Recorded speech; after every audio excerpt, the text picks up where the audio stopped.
بات کہتے ہیں جی ڈٹ کے کھڑا ہے کپتان. بالکل ڈٹ کے کھڑا ہے کپتان، لیکن کرپشن کر کے ڈٹ کے کھڑا ہے کپتان. پاکستان کا پیسہ چوری کر لیا، دونوں ہاتھوں سے ڈھونڈ ڈھونڈ کے چوریاں کی، جہاں سے پیسہ ملا اس کو لوٹنے کی کوشش کی. تو یہ صادق اور امین اور ایمانداری کا ٹیگ اتر گیا ہے. اب کوئی نہ کہے کہ یہ صادق اور امین ہے، اور جو کہہ بھی رہے ہیں اپنا مذاق اڑا رہے ہیں.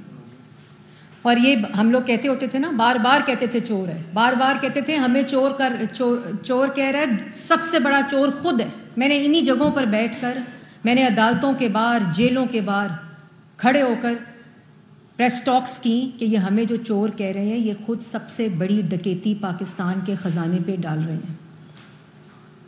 اور آج کیا ہوا؟ کہتے ہیں فیصلے پہ حیرانگی نہیں ہوئی. فیصلے پہ حیرانگی کیسے ہو؟ چور کو تو پتہ ہوتا ہے میں نے چوری کی ہے. چور کا جب فیصلہ آتا ہے، جب چور پکڑا جاتا ہے تو اس کو حیرانی نہیں ہوتی.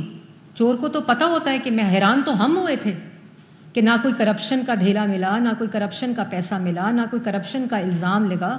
تو 3 دفعہ کے وزیر اعظم کو اپنے بیٹے کی کمپنی سے پیسے نہ لینے پر جب ہٹایا گیا تو حیرانی تو ہمیں ہوئی تھی. حیرانی تو پاکستان کی عوام کو تب ہوئی تھی. آج کوئی حیرانی نہیں ہے، کیونکہ ہمیں پتہ ہے کہ 4-4.5 سال اس ملک کا پیسہ جس طرح لوٹا گیا.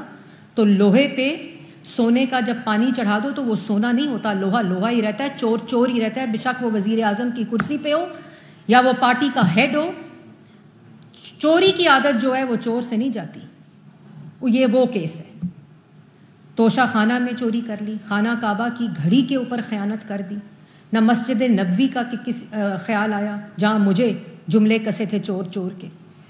مسجد نبوی کے تقدس کا خیال نہیں رہا، وہاں ہمیں چور چور کے اور شہباز شریف صاحب پہ اور میرے پہ چور چور کے جملے کسے تھے.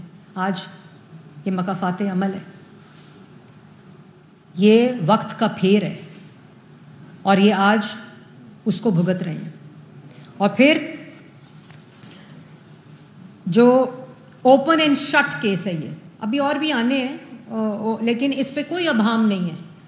اس پہ کسی کی، مجھے تو لگتا ہے کہ ان کو چاہیے کہ کسی قسم کی اپیل پہ بھی نہ جائیں، کیونکہ this is an open and shut case. Pakistan کی عوام یہ جانتی ہے جرمانے کا پیسہ حکومت پاکستان کے خزانے میں آنا تھا، وہ اسی کو واپس لوٹا دیا گیا، اس جرمانے کے پیسے کو جس کا یہ جرمانہ تھا. اور اس کے عوض زمینیں لوٹیں، اپنے اکاؤنٹس میں پیسے آئے، ہیرے کی انگوٹھیاں لی گئیں، اور وہ اکاؤنٹ پاکستان کی عوام کا پیسہ کرپشن کی نظر کر دیا. یہ اس میں کوئی ابہام نہیں ہے. دیر از نو ڈاؤٹ اباؤٹ اٹ. ان کے اپنے لوگ جانتے ہیں، کیونکہ وہ کابینہ کے وزراء جو بیٹھے ہوئے تھے، جو کہہ رہے تھے کہ ہمیں بتایا تو جائے یہ کیا ہوا ہے، آج وہ حیران نہیں ہیں، کیونکہ ان کو پتہ ہے. تو یہ مسلم لیگ نون کا بنایا ہوا کیس نہیں ہے، یہ آپ کا اپنا کیا ہوا کارنامہ ہے، جو آپ نے اپنی کابینہ سے بند لفافے میں اپروو کرا کے، جس کو آج آپ ذاتی پیسہ کہہ رہے ہیں. یہ جھوٹ نہ بولیں. اور آپ کو جو سزا ملی ہے وہ اپنی کرپشن کی وجہ سے ملی ہے. پھر زیادہ کیس کا تو آپ کو معلوم ہے کہ جتنا یہ سمپل کیس ہے، اور اس کے اندر جب آپ کو پتہ ہے کہ ایک شخص جو ہے جو وزیر اعظم کی کرسی پہ بیٹھتا ہے تو خیانت کرتا ہے، اپنی پارٹی کو چیئر کرتا ہے تو خیانت کرتا ہے. فورن فنڈنگ کے کیس میں ابھی اس کا فیصلہ جو جس طرح آ رہا ہے اور جس طرح وہ کیس چلا ہے اور جو غیر قانونی پیسے آئے ہیں وہ سب کو پتہ ہے. توشہ خانہ میں جو کرتوتیں اور کارنامے، کالے کارنامے، جس میں خانہ کعبہ کی جو گھڑی تھی اور جو ہیروں کے ہار تھے، وہ سب کو پتہ ہے.